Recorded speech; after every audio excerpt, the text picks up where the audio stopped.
Alright, and welcome back to Pokemon Fire Red. I have a special guest today. Say hi, Silent Caster. Hi, how is everyone?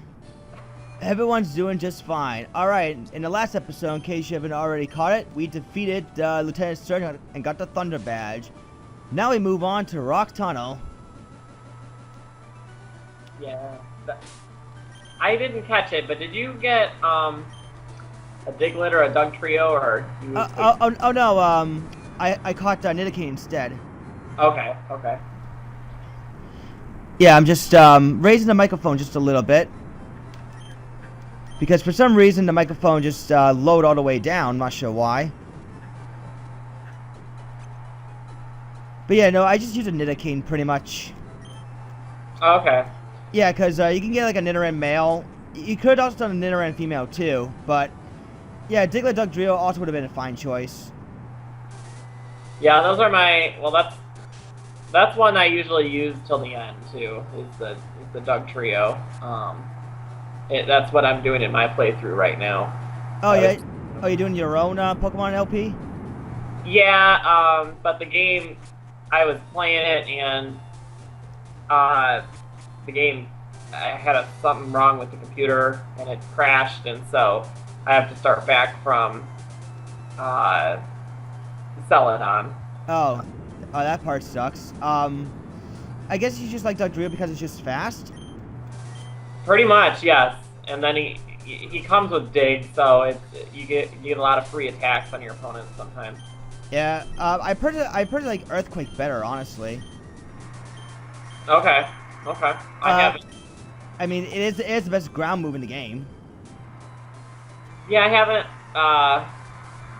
actually played in a few years, but yeah, getting there. Just getting there, okay. Yeah.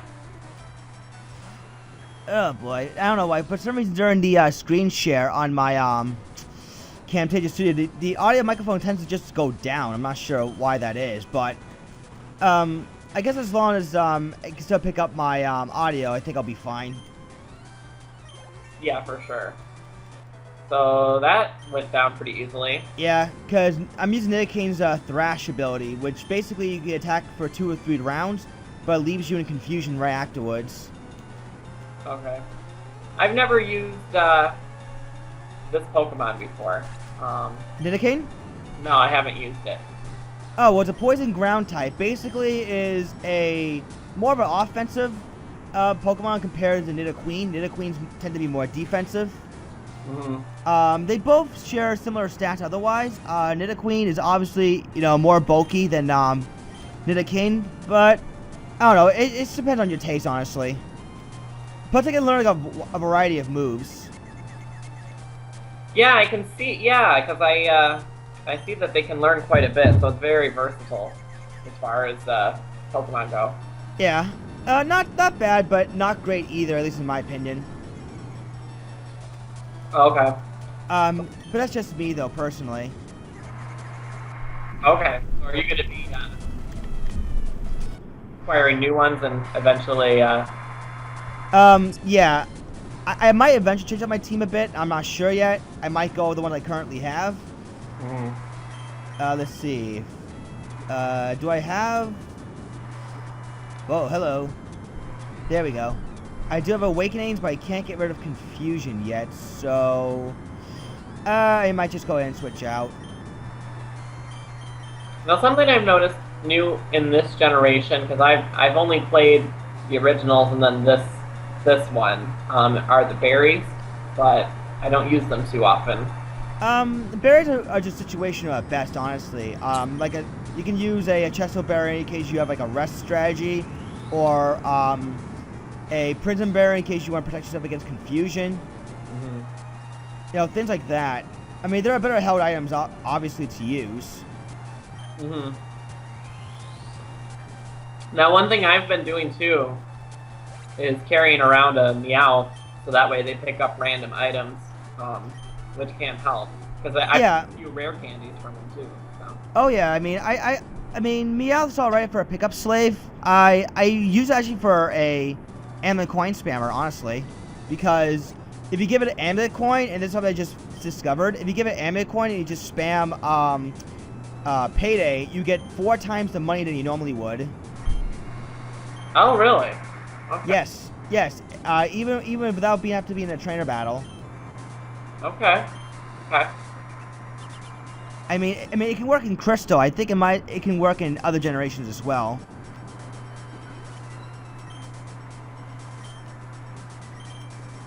So, I'm just looking at this.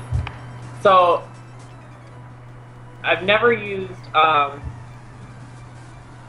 Farfetch'd. Well, I'm not really using Farfetch'd. It's more my cut and fly slave. Okay. I mean, I'm thinking about putting a water type on, not water type. Excuse me. I already got a water type in War Turtle. I was gonna say a flying type on my team, because I'm seriously considering Dodrio. Okay. Okay. Yeah, because Dodrio is more of an offensive bird Pokemon, like good attack stat, good speed, just really aggressive. It does learn good moves like Drill Peck and Tri Attack. Pidgey, if you want to go for the more bulkier setup, even though it's not my personal favorite. Spearow, I can somewhat recommend a little bit better for a flying type. But I personally just go with Dodrio. That's just me personally, though. Okay. But yeah, I didn't know you didn't, did you play any Pokemon games beyond, first or second gen or anything like that? I never did, to be honest with you. No. I just never got into it? No, keeping up with 150 was, quite a bit for me at the time, so now, then they... Well, there's over 710 Pokemon now, so you better get used to it. Right. And I just use withdraw for no reason, just because. Why not? Yeah, why not? There's an attack that can boost its defense before attacking, which is called Skull Bash. You basically take a turn to charge up, and it does increase your defense, and then you just do the Skull Bash on your second turn. That's something that Blastoise can learn. Oh, okay. Rapid Spin is a utility removing purpose move where basically if you're caught in, like, I think it happens in later gen, like if you're caught like in Leech Seed or Stealth Rock or Spikes, you can use Rapid Spin to get rid of it. I think they came with Defog later to get rid of Evasion, I think Stealth Rock as well. I'm not totally sure on both of them, but that's what they're supposed to do. They're supposed to help eliminate entry hazards. Okay. So of the newer ones, which one was your favorite generation? To be honest, I do have good memories with first generation, but second generation just did a lot of things right that first generation just didn't do right. Like first generation has a share of glitches. Like, for example, psychic types were very, very broken. Like, you can just get away with using Alakazam, let's say, and Alakazam wouldn't be hurt by a lot because the special stat was like only one stat at the time. But favorite gen, it's a toss-up between 2nd gen and 6th gen, honestly. Okay. Yeah, I remember using Alakazam quite a bit when I had that generation. It's freaking strong. Yeah. Oh, and in case you're not familiar with Water Pulse is a water special move that can occasionally proc Confusion, as you just saw right there. Yeah, when I was... Well, I'm trying to do this I'm trying to challenge myself this playthrough and do them at the lowest levels possible. So I had a... Oh, you doing a low-level run? Yeah, so I had a very tough time against Misty with Water Pulse. Who'd you use? Who did I use? I had a Pikachu, but usually it got killed in the first... I would get a Thunder Shock off and then it would get killed. Right. Well, because Pikachu has very low defense. Yeah. Did you have a grass type on you? No. Oh, because normally, if you try to go like a full... For the low level run, are you just basically avoiding Wild Bows, avoiding trainers that you don't have to fight, and just basically just speed run your way through? Not necessarily speed running because I'm trying to get all the items and everything, but what I'm just trying to like face every gym leader at the lowest possible levels, like not fighting, like running from all wild battles or capturing them, and then just facing only the trainers that I have to. So that's all I'm doing. But like I said, not really a speed run because I'm like just going through doing, you know. Because I did see a speed run of Pokemon actually a while ago, for a charity, like charity fight against cancer, of course, and some dude actually was able to beat Pokemon Leaf Green in like less than 3 hours with only Wartortle and Zapdos. That's it. I mean Blastoise and Zapdos, excuse me, and just did it all like under 3 hours. Oh wow. Yeah, I think there's a video on there as well. They can look for in case you're ever curious. I mean, I might even consider doing the speed run of Pokemon somewhere down the line. I mean, the best way I probably would like to do it is to stream it rather than just record it. Just for everyone to see. I'm just not sure if anyone at FFH is that interested in Pokemon. I mean, that's just the only thing. Do you belong to any other like forums? Not really. I mean, I'm more of a lurker on most other forums than anything else. I might have an account, but I'm more of a lurker than an actual member of the forum, if anything else. Okay. But no, it'd be nice if if one of these I ever do a stream of a like I did a Castlevania video where I failed hard against Dracula. Like I failed really hard. I mean, it's not easy. I mean, I've seen him beat, but it's just not one of my favorite bosses. Let's just put it that way. I've never played that one. Never played that game. Not for the NES? No, I don't think so. Because that game, just a warning, is hard. There was one that I played. I can't remember. Is it the one? Is number 2 the one where he's cursed at night in pain or something? Oh, you mean Simon's Quest? Yeah, it has a day and night system where occasionally when there's a message that says, "What a horrible night to have a curse," the sun goes down and you tend to face like more enemies on the screen, I think. Yeah. And all the townspeople are gone. Yeah. That was an idea for Castlevania 2 from Konami, that they wanted to make an RPG element out of it. And it didn't go over very well because the text was very cryptic and you had little to no idea where you had to go. I see. Okay. I mean that's just what from what I saw, at least from reviews I've seen, especially Egoraptor's Sequelitis on Castlevanias 1 and 2. And in this generation, maybe I just haven't played the other one in a while, but Poison seems to be more effective too than it was back then. Well, Poison had Toxic in the very beginning. Toxic was much more effective than the regular Poison itself, because it chips away more and more HP as time progresses. Yeah. And actually, supposedly in first gen, if you combine Leech Seed with Toxic, somehow Leech Seed tends to do much more damage in terms of sap and HP if you combine it with Toxic. I'm not sure if that's a glitch or something like that, but apparently you can do it. They fixed it obviously in later gens. What did he just use on you? Foresight? Yeah, Foresight. It's supposed to detect a ghost Pokemon, and what that allows you to hit it with a normal or a fighting type move. Oh, okay. So it's like, if anything, it's like rarely useful unless you are using like a Machop or something that can use Foresight and you can't hit a ghost type, but you use Foresight, you're actually allowed to hit it. Because ghost types are immune to normal and fighting type moves. Right. But in that case, it could give them a free shot at you too. Right. If you use Foresight, that's like a common strategy you want to use against. Well, this is 4th gen talk, so don't worry about it too much. But it's a common opening strategy if you want to use against Cynthia Spiritomb, who's Ghost and Dark. And by Ghost and Dark, it has 3 immunities: Normal, Fighting, and Psychic. Oh.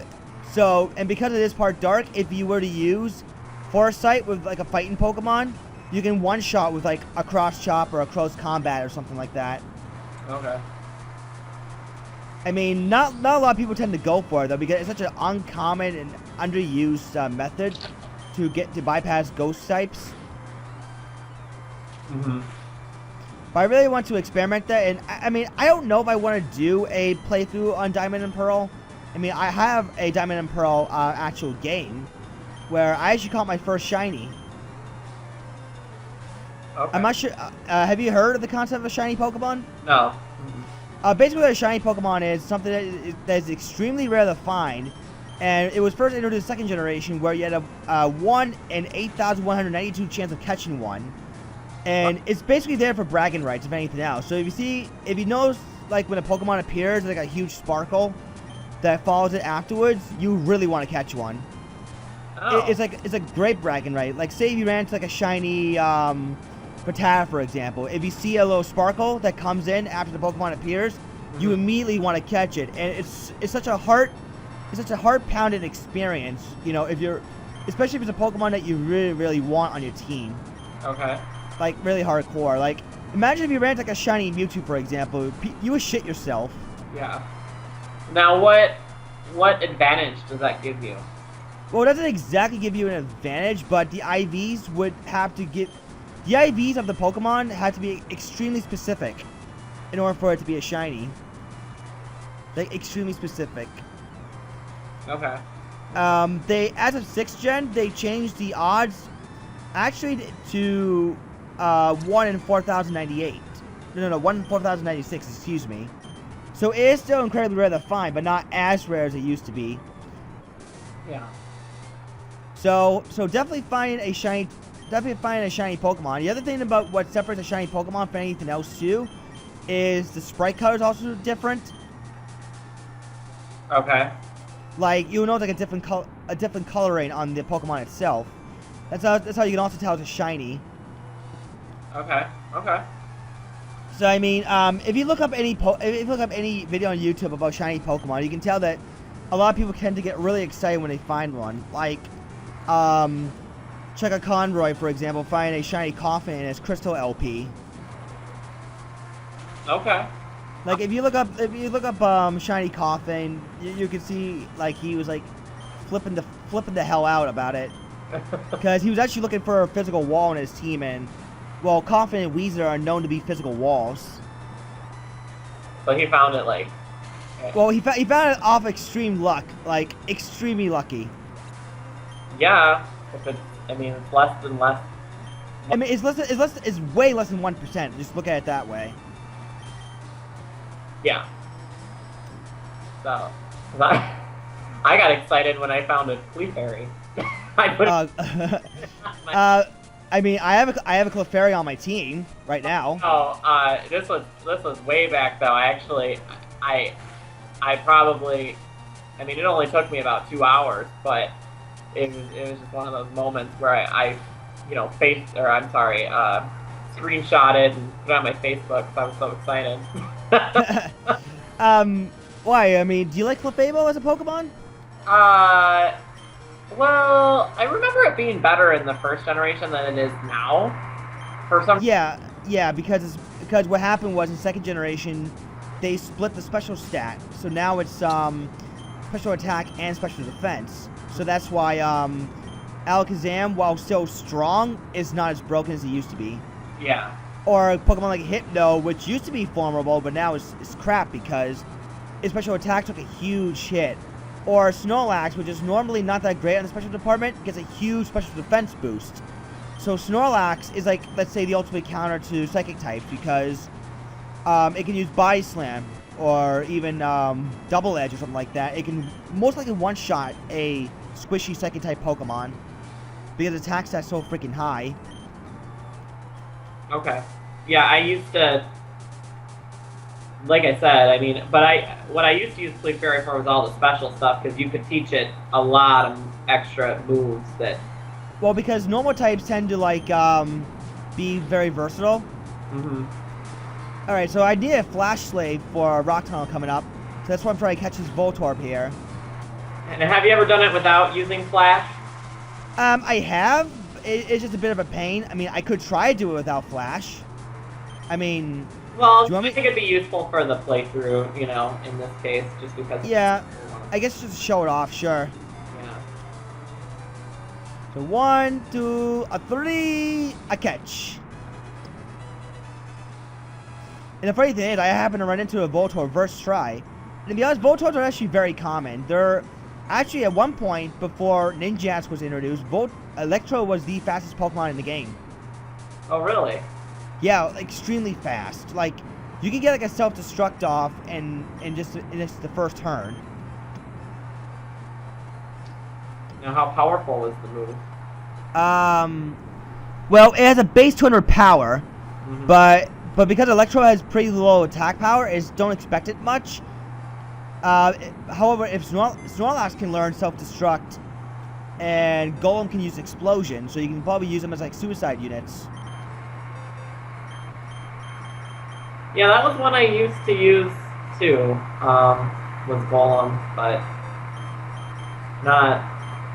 I'm not using it in this playthrough. Yeah, Golem just has too many weaknesses. Yeah. Way too many weaknesses, even for my taste. And, oh, I just realized I did not even get Flash. I'm so dumb.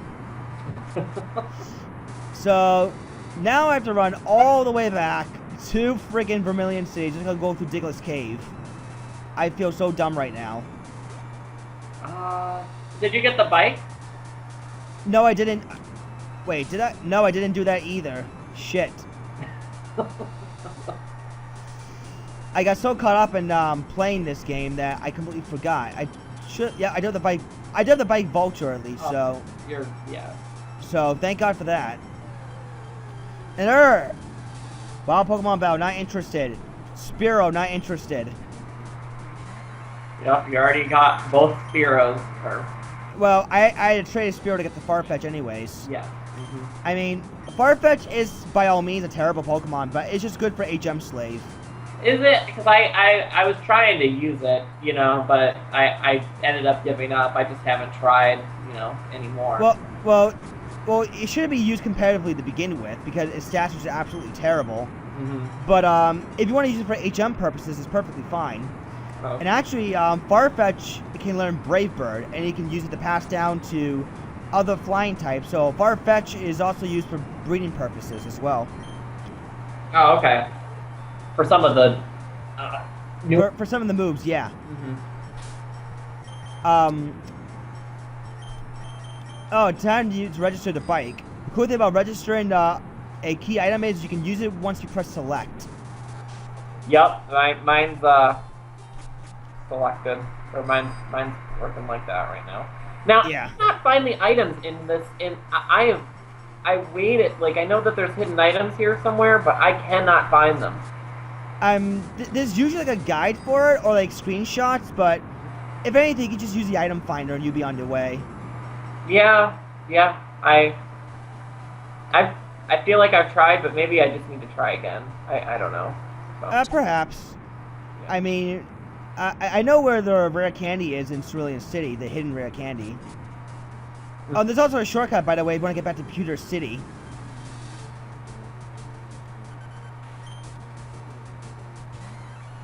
I would try to run from it, but chances are it has Arena Trap, which prevents you from escaping. So I'm just gonna use Mankeep to just one-shot the Digletts for right now, because I'm not gonna try to risk running away. So, hooray for experience. What is Arena Trap? Arena Trap prevents you from escaping. Oh, okay. So if you run into a Diglett that has Arena Trap, you can't run. Just like Wobbuffet has Shadow Tag. And Wobbuffet is one of those weird Pokemon that has an immense HP pool, but is only meant to attack indirectly. Like, it can use only Counter and Miracle for any offensive type of moves.